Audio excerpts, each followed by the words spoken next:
오늘은 트레이싱하고 차트에 대해서 설명을 드릴 거고요. 오늘 교육 순서는 트레이싱이 무엇인지에 대해서 설명을 드리고, 거기 트레이싱에 이제 필요한 랜드마크랑 기준 평면, 플레인이랑 그리고 이제 차트에 대해서 간략하게 설명을 드리도록 하겠습니다. 트레이싱이라고 하는 건 저희가 계측이라고 한국말로 부르고요. 규정 진단 및 치료 계획 수립을 위해서 세팔로 필름에 계측점을 찍고 규정학적으로 중요한 구조물을 그리는 작업을 트레이싱이라고 합니다. 트레이싱의 이제 사전적인 그 뜻을 살펴보면은 이제 그러니까 무엇을 베끼거나 이제 뭐뭐 긋는다고 하는데, 원래 이제 투명 종이 위에다가 이제 그림을 따라 그린 걸 트레이싱이라고 합니다. 그래서 저희가 예전에 아날로그 CT를 사용했을 때 이제 필름을 이제 출력을 해서 기름 종이를 위에다 놓고 계측점을 찍은 다음에 그 진단을 했었던 거에서 기원을 해서 이제 트레이싱이라고 하는 단어를 사용을 하고 있습니다. 이제 트레이싱의 종류에는 이제 저희가 세 가지 종류가 있고요. 충무 두부 계측, 이제 V7을 사용하는데 거의 한 90% 이상을 사용하는 충무 두부 계측이랑, 그 다음에 정무 두부 계측, 진단 모형 계측으로 이제 구성이 되어 있습니다. 랜드마크에 대해서 설명을 드리겠습니다. 랜드마크는 이제 계측점이고요. 계측을 위한 점입니다. 그러니까 3차원적 구조인 두개골을 여러 랜드마크를 2차원인 방사선으로 이제 출력을 해서 중첩 등을 고려해서 점을 찍는 작업을 하는데, 거기에 필요한 점이 계측점입니다. V7에서는 기본으로 46개의 랜드마크를 제공하고 있습니다. 다음으로 이제 랜드마크 계측점 위치에 대해서 이제 좀 설명을 드릴게요. 랜드마크는 이제 정확한 위치를 100% 알 필요는 없습니다. 대략적인 위치와 이제 프로그램 사용법 안내가 중요하고요. 저희가 100% 완벽한 정답을 찾을 필요가 없는 이유는 이건 사용자가 이미 정확한 그 랜드마크 점의 위치를 알고 있고, 조금씩 이제 100%의 답이 사실상은 없습니다. 그래서 본인들이 잘 알고 있는 거에 저희가 이제 처음에 프로그램을 어떻게 하면 잘 사용할 수 있는지를 알려면은 대화가 돼야 되기 때문에 용어를 좀 알아야 되고요.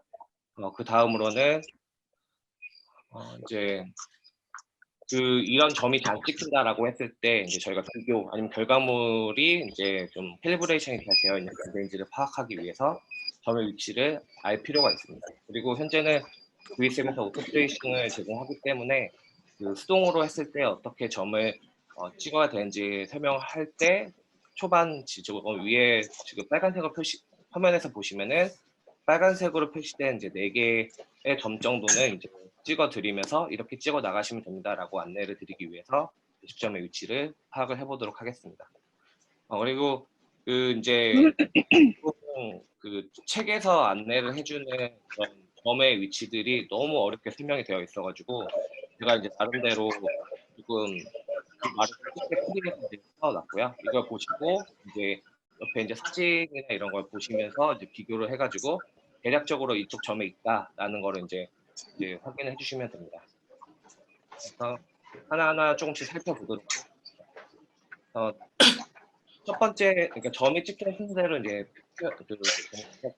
첫 번째 점은 네일점인데 이마와 코뼈가 만나는 지점을 찍어주시면 됩니다. 여기서 이제 대략적으로 이제 여기 네이전이랑 셀라 이렇게 오비탈까지는 비교적 이제 쉽게 위치를 파악할 수 있기 때문에 보시면 됩니다. 여기서 이마랑 코뼈가 만나는 지점을 찍어주시면 되고요. 셀라는 지금 보시면 여기 가운데 한반도 모양처럼 움푹 파여져 있는 데가 있습니다. 여기에 이제 정중앙 점을 찍어주시면 됩니다. 그래서 이게 이따가 설명드리겠지만 이제 플레인의 이제 기준이 되는 점들이기 때문에 되게 중요한 점이라서 여기는 저희도 비전문가가 봐도 이제 알기 쉽게 되어 있고 이 점들이 중요하기 때문에 좀 알아두시기를 추천드립니다. 그리고 세 번째 점은 이제 포리온이고요. 저희가 이어로드를 꽂는 데에서 보시면 이렇게 동그랗게 이렇게 보이시는 이제 귓구멍처럼 보이는 데인데 거기에 최상점을 찍어주시면 됩니다. 그리고 뭐 오비테일, 오비탈라라 부르는 이 점은 이제 저희가 눈뼈가 있으면은 그 눈뼈의 가장 최하점에 보시면 이렇게 점을 찍으시면 되는데요. 이게 이제 2D다 보니까 그 옆쪽에서 보다 보면은 저희 얼굴에서 오른쪽에서 왼쪽으로 이제 가기 때문에 이게 그 두 개가 중첩되기 때문에 좀 위치가 다를 수가 있습니다. 그럴 때는 그 가운데 점을 찍어주시면 됩니다. 그 다음으로는 이제 테리고이드인데요. 이 사진에서 이제 중간점에 이렇게 보시게 되면은 이렇게 눈물이 뒤집어진 모양을 이렇게 보실 수가 있습니다. 거기에서 최상점을 찍어주시면 됩니다. 그리고 이제 다음으로는 베이전인데요. 턱 관절 우측을 지나고 목뼈로 만나는 교차점이라고 써져 있는데 여기서 보시면은 이렇게 요 라인이 이렇게 흘러가는 게 보이실 겁니다. 이 오비탈에서부터 이렇게 흘러가는 점이 보이실 텐데 그 쭉 지나가다가 이 목뼈랑 만나는 지점에서 점을 찍어주시면은 그 위치가 베이전이 됩니다. 그 다음에 힌지 엑시스고요. 힌지 엑시스는 턱 관절의 가운데 점을 찍어주시면 됩니다. 그리고 ANS라 불리는 엔테리어 나잘 스핀은 앞코가시라고 부르는데요. 뼈에서 보시면 이제 코 밑에 보시면은 이렇게 딱 튀어나와 있는 점이 이렇게 보이게 되는데 거기를 찍어주시면 되고, 그 다음에 PNS는 이제 포스테리어 나잘 스핀은 이제 테리고이드 끝점 근처에서 보시면은 이 코에서 쭉 가는 마지막 부분에 점이 이제 있습니다. 거기에다 찍어주시면 됩니다. 그 다음에 10번째는 이제 A 포인트입니다. 상악의 가장 깊은 점이라고 되어 있는데 이게 여기에 ANS 보시면은 이제 상악 전치랑 요 사이에 이제 움푹 들어간 부분이 있는데 그쪽 부위에 찍어주시면 됩니다. 그리고 이제 B 포인트는 하악 전치 치조골에서 가장 깊은 점이라고 되어 있는데요. 여기도 보시면은 하악 전치 바로 아래 가장 깊숙하게 들어간 곳에 찍어주시면 됩니다. 이어서 이제 12번째 점인 PM 점을 보시면은 이제 아까 B 포인트를 이제 찍어주시고 나면은 바로 이제 변곡점이 이렇게 바로 있습니다. 내려오면서 거기에 앞으로 이제 포고니언을 이제 찍을 건데 그 사이 점이 가운데 점이라고 생각해 주시고 그 변곡점에다가 찍어주시면 됩니다. 그다음에 포고니언은 턱에서 보시면은 이제 하악 턱뼈에서 제일 튀어나온 부분을 이제 찍어주시면 되고요. 그 다음에 이제 멘터는 턱의 최하방점입니다. 그래서 여기는 딱 눈에 보이게 이제 턱의 제일 최하점이니까 여기 보시고 이렇게 찍어주시면 되고요. 그 다음에 15번째로 이제 콜퍼스 레프트라고 해가지고 저희 턱 끝에 보시면 이제 이 밑에 만져보시면 끝점, 최후 하방점을 찍어주시면 되고요.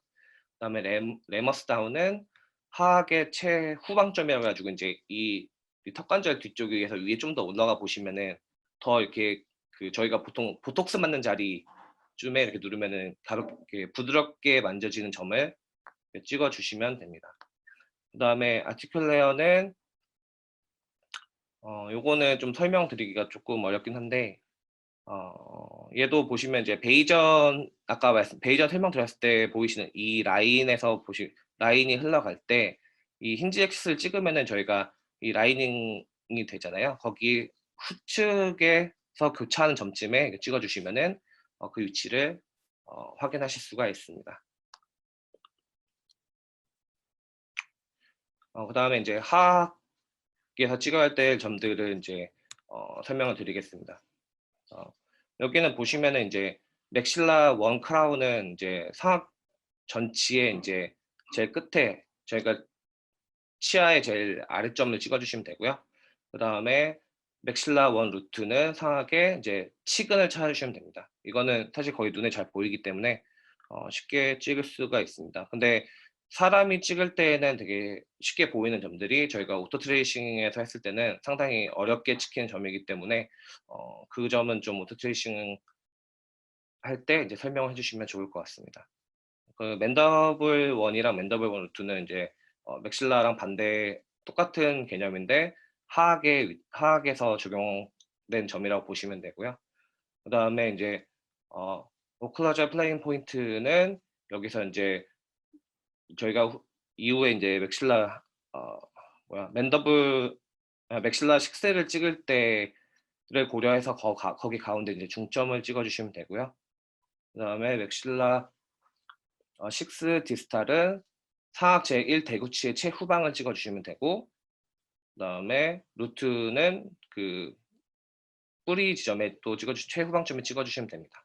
그리고 그 나머지 27, 28번도 동일하게 하악에서 찍어주시면 됩니다. 다음으로는 이제 소프트 티슈 설명을 드릴 텐데요. 소프트 티슈 보시면은 이제 저희가 그냥 이 뼈에서 찍었던 계측점들하고 좀 중복되는 것들이 있습니다. 거기서 이제 수직 수평이라고 해야 되나? 수평으로 이제 대치되는 점들에 이제 찍어주시면 되고, 글라벨라 같은 경우에는 이제 이 사상면이 사실 뭘 의미하는지 잘 모르겠는데, 여기 보시면 이 엑스레이가 시작되는 점에서 보시면 제일 상단에 있는 이 위치를 이렇게 대략적으로 찍어주시면 될 것 같습니다. 그리고 이제 소프트 티슈 레이저는 레이저에서 아까 설명드린 대로 이제 그 이마에서 코로 연결되는 점이니까 레이저하고 수평되는 점에 찍어주시면은 거의 정답을 가깝게 찍으실 수가 있습니다. 그리고 돌섬 오브 노즈는 이제 콧 등이니까 콧 등 이 중간점에 찍어주시면 되고요. 그다음에 프로노잘레는 코의 최전방점을 찍어주시면 됩니다. 그래서 이제 코를 보셨을 때 가장 튀어나온 부분에 이제 찍어주시면 되고요. 그다음에 이제 콜루멜라는 이제 이 코에서 이제 내려가는 이 점 중에서 라인에서 제일 내려가는 지점에 제일 최전방점에 찍어주시면 되고요. 그다음에 서브나잘은 보시면은 이제 코하고 저희가 이제 이 인중이 시작되는 점 중에서 제일 하단에 찍어주시면 됩니다. 그리고 이제 A 포인트는 소프트 티슈 A 포인트는 그 A 포인트 점에서 수평한 점에서 찍어주시면 되고, 그다음에 뭐 LS 같은 경우는 그 저희 그 상순이라고 하는 게 윗입술인데 윗입술의 이 변곡점 이게 가장 이제 곡선이 이제 가장 큰 점에다 찍어주시면 되고요. 그 다음에 어퍼립 포인트 같은 경우에는 이제 그 저희가 윗입술의 제일 윗점 지점쯤에 찍어주시면 됩니다. 그리고 STMS는 이제 그 입술이 저희가 그 만나는 지점에다 찍어주시면 되고요. 아랫입술, 윗입술 만나는 그 지점 중에 윗입술에 찍어주시면 되고, 그다음에 어퍼 엠브레셔는 그 상악 전치랑 만나는 입술에 이제 찍어주시면 됩니다.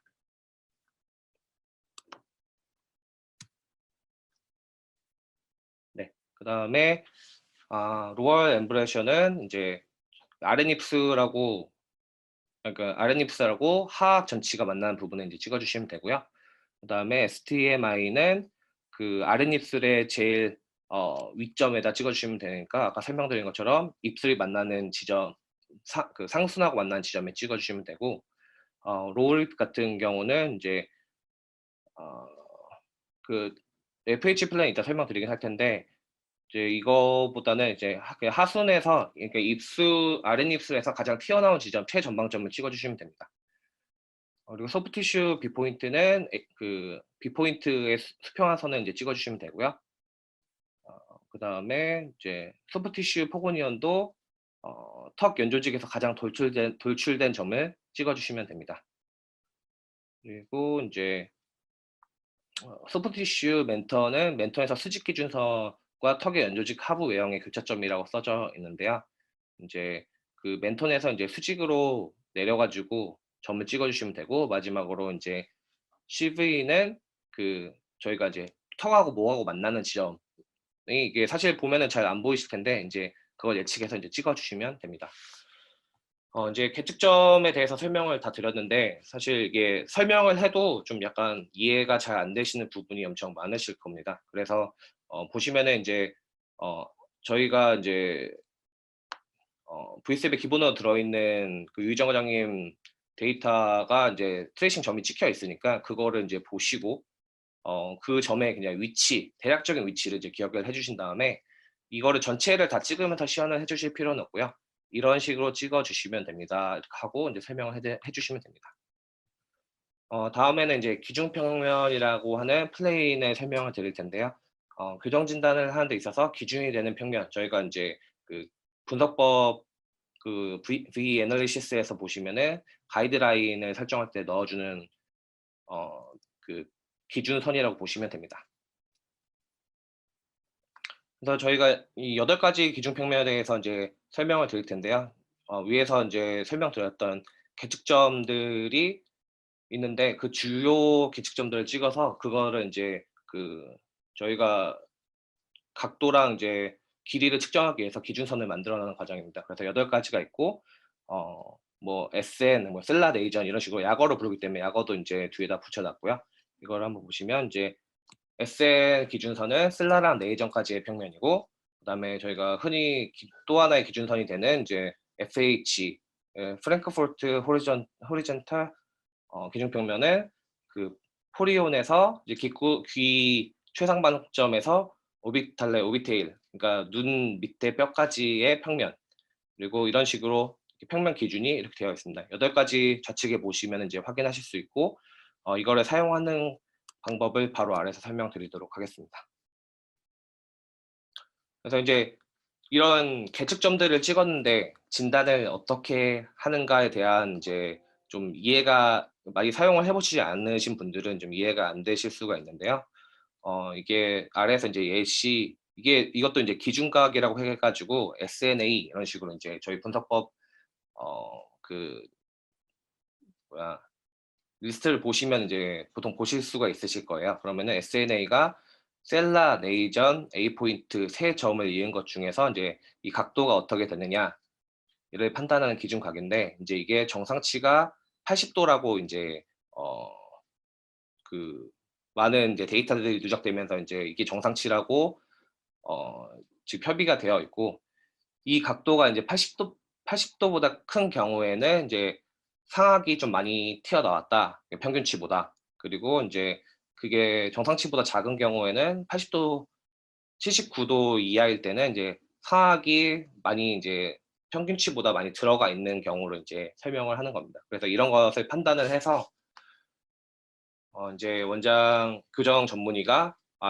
이게 평균치랑 비슷하게 만들어야겠다라고 하는 게 이제 진단의 목적이기 때문에 이것을 진단해서 환자한테 치료 계획을 수립을 할 수가 있습니다. 뭐 SMB도 있고요. 정상치도 정해져 있고 그런 것들을 이제 종합적으로 판단을 해서 이제 이 교정 전문의마다 본인이 생각하는 미적 기준이 있고 그다음에 치료의 완성이라고 할 수 있는 기준이 있기 때문에 이제 그거에 맞춰서 치료 계획을 수립을 하게 됩니다. 그러면은 이제 이런 것들을 이제 V셉에서 어떻게 사용을 하느냐에 대해서 설명을 드릴 텐데요. 다음으로 이제 V셉에서 이제 트레이싱을 하는 방법입니다. 좌측에 보시면은 그 라테랄 필름이나 이제 그 라테랄 필름을 더블 클릭해서 이제 들어가시게 되면은 좌측 상단에 이제 트레이싱 툴이 있습니다. 그래서 좌측에 보이듯이 1, 2, 3번이 있고요. 이게 트레이싱 작업 푸름도라고 생각하시면 됩니다. 이게 저희가 버튼이 그 눌렀을 때 주황색으로 되면서 활성화가 되고요. 끄시는 방법은 다시 한번 눌러서 오프로 이제 다시 원래 회색 버튼으로 바뀌게 되는 게 온오프의 방법입니다.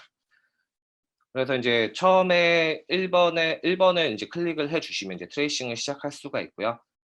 이제 8.1 버전 이상 버전부터는 이제 수동이랑 자동 수치화의 기능을 제공을 하는데 이게 이제 저희가 용어로 이제 오토 트레이싱은 오토 디지타이즈 그다음에 수동 같은 경우에는 이제 매뉴얼 트레이싱, 매뉴얼 디지타이즈라고 해서 이제 수동으로 수치화를 하게 됩니다. 그래서 자동을 눌러주시면은 AI가 자동으로 이제 트레이싱을 완료를 하게 되고요. 바로 완료가 되면은 바로 2번으로 넘어가서 사용자가 바로 수정을 할 수 있게 됩니다. 그 다음에 이제 그 1번 눌렀을 때 수동으로 수취를 하게 되면요. 이제 트레이싱은 이제 아까 저희가 그 계측점들을 찾아내는 것처럼 일일이 하나씩 찍어 가면 되고요. 대신 여기서는 어, 순서대로 이제 V셉을 실행하면은 이제 목소리로 어떤 점인지 안내를 해주고 우측에 우측 사이드바에 보시면은 그 계측점의 정답 위치가 가이드라인으로 제공됩니다. 그리고 좌측 상단 혹은 좌측 하단에 이제 돋보기 툴이 제공이 됩니다. 그래서 이걸 보시면서 트레이싱을 하면 된다고 안내를 해주시면 됩니다. 그럼 이 트레이싱이 완료가 되고 나면은 그 트라이필름 들어가셨을 때 좌측에 보시면 차트라는 메뉴가 있고요. 그 차트를 보시면은 이제 계측값을 확인을 할 수가 있습니다. 그러면 이 차트를 우측 사진에서 보시면은 그 1열에 보시면 이제 측정 항목들이 나와 있고 두 번째 열에는 민값, 평균값이 나와 있고 그다음에 스탠다드, 세 번째 열에 스탠다드 그 기준 값들이 입력이 되어 있고요. 그다음에 환자의 값이 날짜와 함께 4열에 나와 있습니다. 그리고 5열에 보시면은 그 검정색으로 표시되어 있는 거는 이제 평균 환자의 범주가 표현되어 있는 거고요. 이 빨간색이 그 각 항목마다 점이 찍혀져 있고 그걸 연결해 놓은 선인데 그게 이제 이 환자가 평균치에 어디에 속했냐를 보여주게 됩니다. 그러면은 이 차트를 보셨을 때 이 항목의 그 1열에 있는 이제 이 항목 중에 좀 평균치랑 많이 다르게 되어 있는 거를 치료를 해야겠다. 계획을 세우게 되고 이제 직관적으로 확인을 하실 수가 있습니다. 그래서 이제 좌측에 보시면 이제 이 그 작업 그러니까 워크플로우가 트레이싱, 계측값 확인, 그다음에 자료 분석 및 치료 계획을 수립하는 식으로 이제 완성이 되게 됩니다.